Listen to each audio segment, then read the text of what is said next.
DC, welcome into the Blitz. How you doing this morning? Doing great, Martin. How are you today? Doing great. The DC Capstone Report brought to you courtesy of RollTideBama.com and FreelancePictures.com. You can also catch their weekly podcast, which is up every Monday afternoon at DCCapstoneReport.com. All right, DC, give us your breakdown of the third Saturday in October as Alabama sets a record in points and consecutive victories. Yeah, Martin, before I do that, I just want to thank you for your prayer early on. My wife is a 4-year breast cancer survivor, and I think it was prayers of people like you and your listeners that I know got us through that ordeal, but she is cancer-free.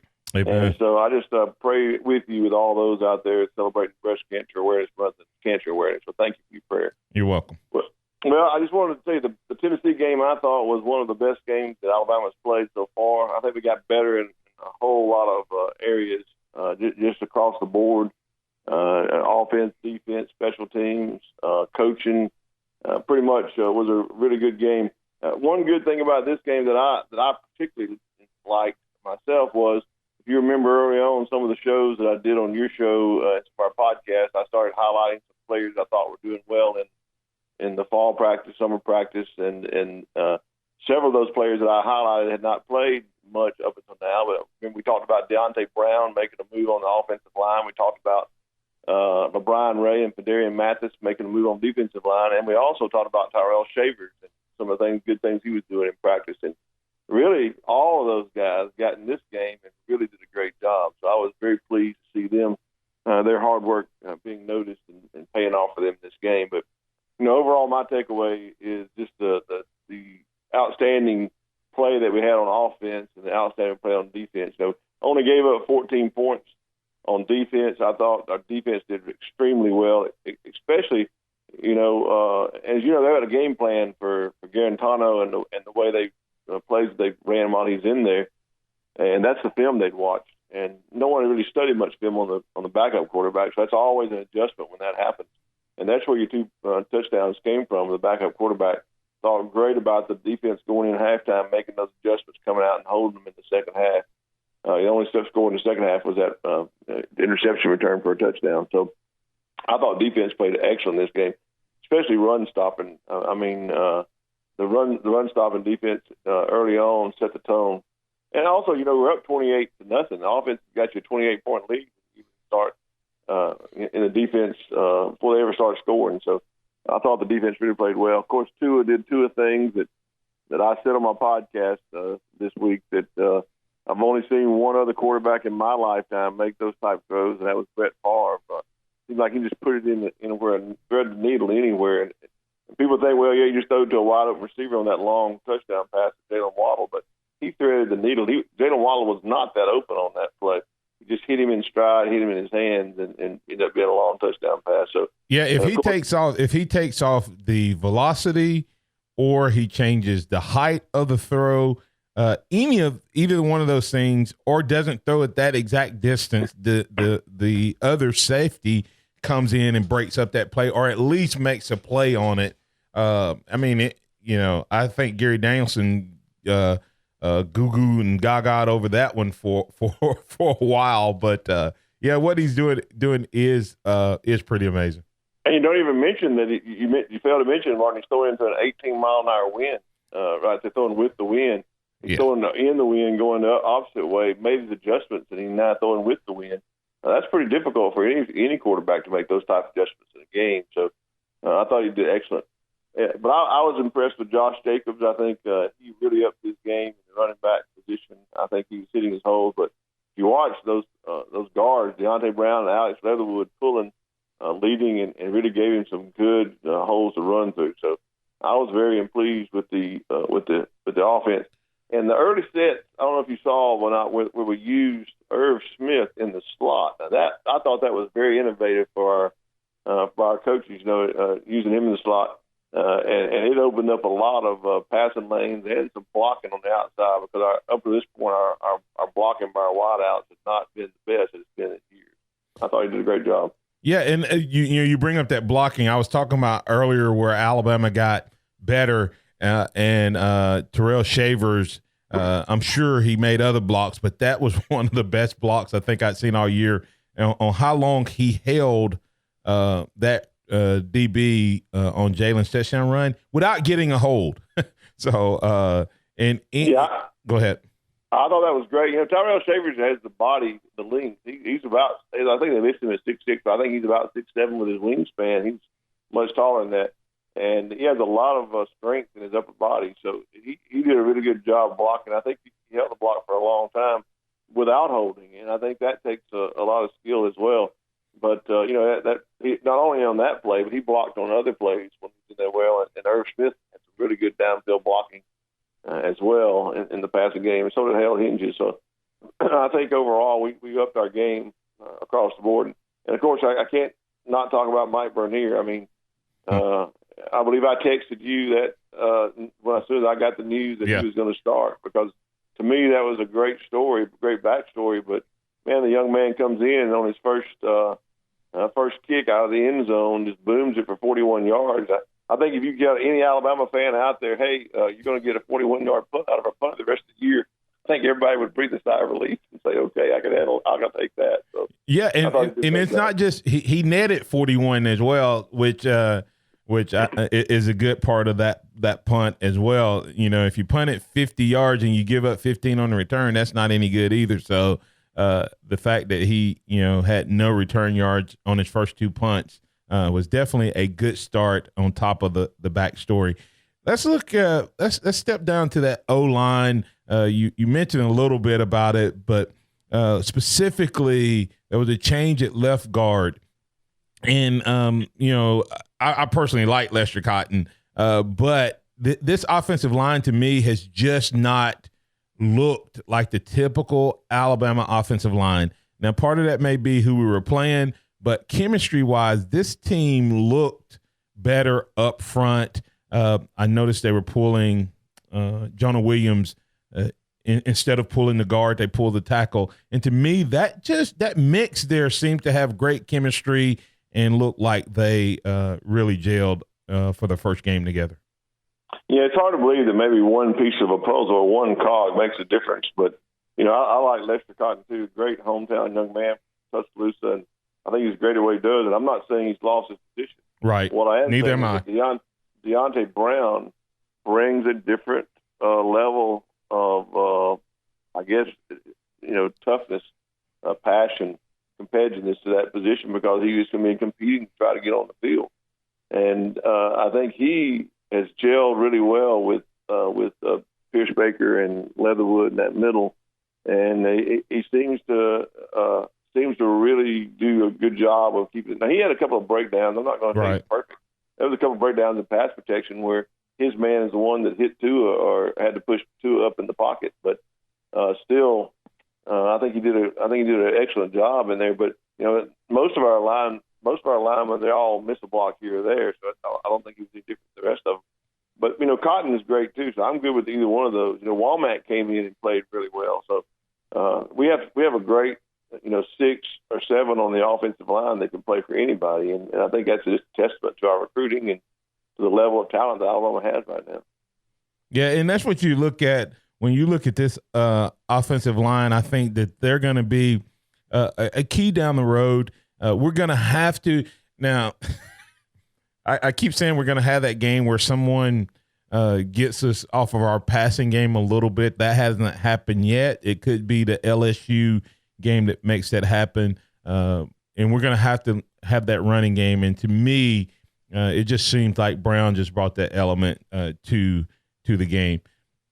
Let's go ahead and get to break here, DC, and when we come back on the other side, we're going to continue our conversation about Tennessee, and then we'll talk a little bit about LSU, and also I know you're a basketball guy, and we may talk a little bit about that as well.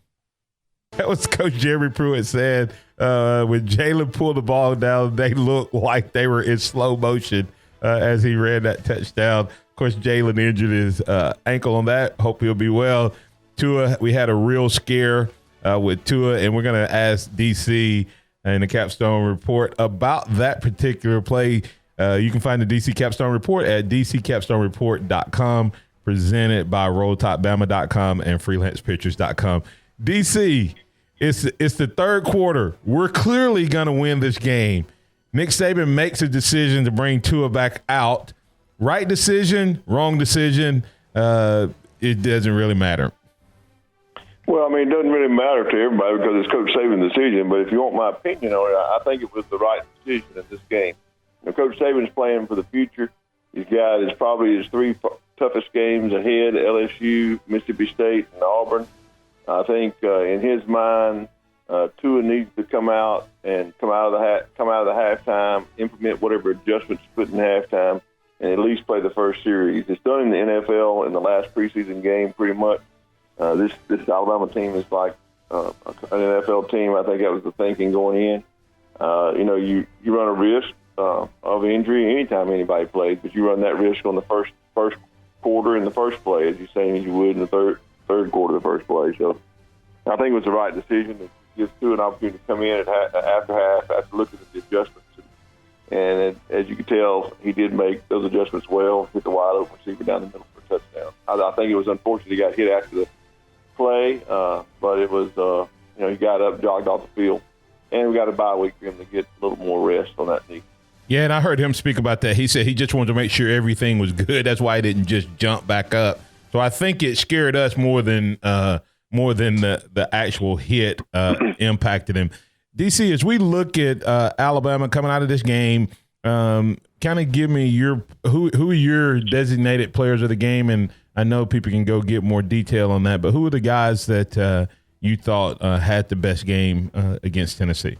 Well, on the offense, you had to go with Tua. He could be your game player, the standout player of the game every week, looks like. But this week, just an excellent job of passing, making adjustments to get the win. I gave him so much credit for making those adjustments to get the win. But 4 touchdown passes, no interceptions. He threw one ball that should have been intercepted in the end zone on that pass to Irv Smith. But he did a great job, so he was one of my outstanding standouts on offense. I think, if you look at the offensive line, I gave Deontay Brown a standout, coming in off the bench as a starter and doing as good a job as he did, helping them what I consider to be the cog that helped the offensive line gel. I thought he was one of the offensive standouts as well. And Josh Jacobs did an excellent job at this game. We don't give him much credit. We think he's coming in with his special teams play and getting return yards. He did an excellent job as well. But I had to highlight Irv Smith.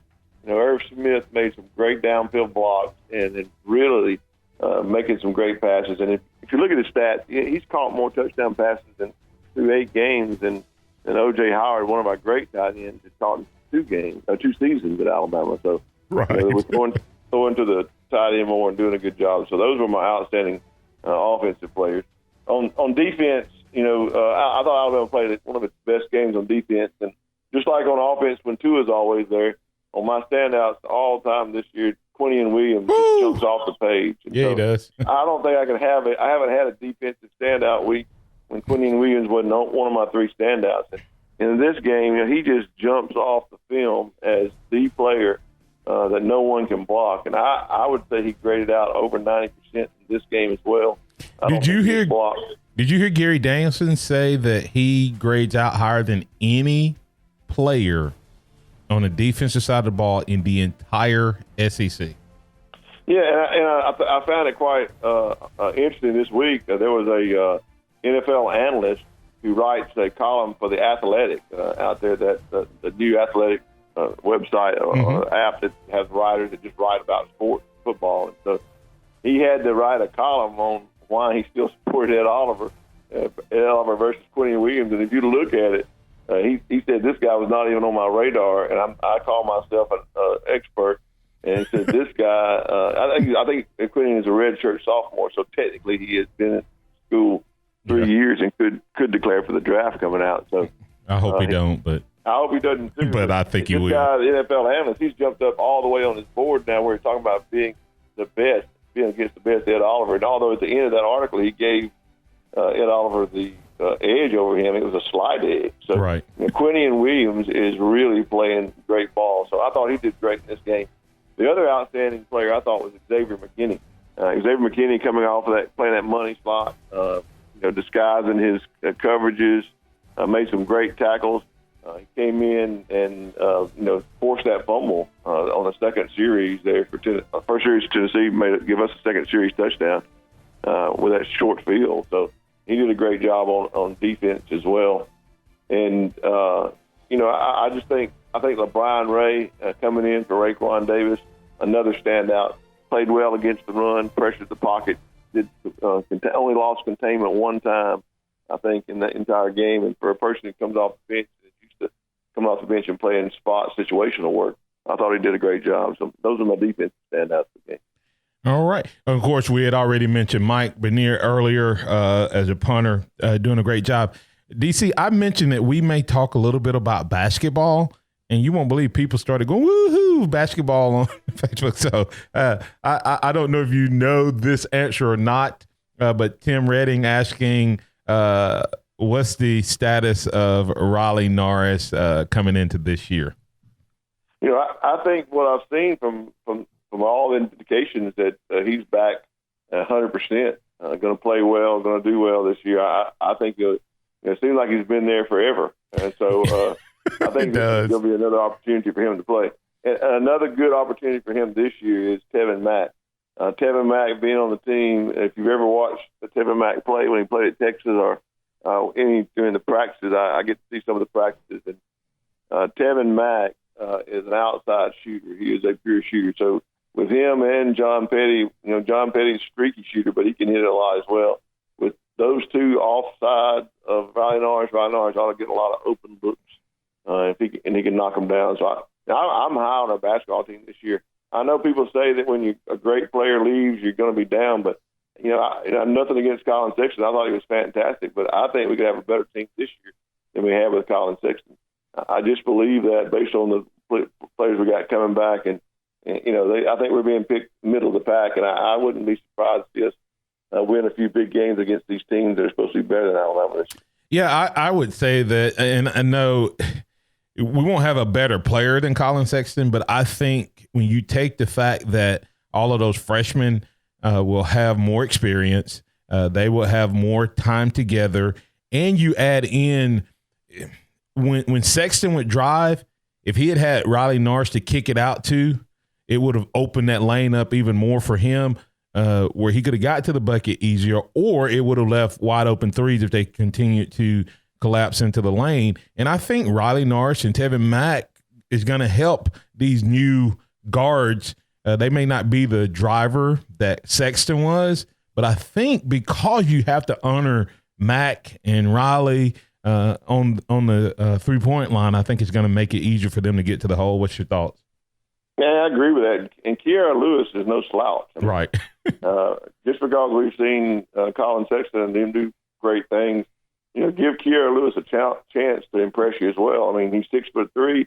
He's got long arms, probably even a longer reach than Colin Sexton had. He can drive the lane. He can play the point and dish the ball. So I believe you're going to see, Alabama, like you said, with Petty and Mack and Raleigh Norris playing together on the outside, being able to kick to them is going to open up that lane for, not only for Kiara Lewis to drive, but Avery Johnson Jr. does a good job of driving the paint.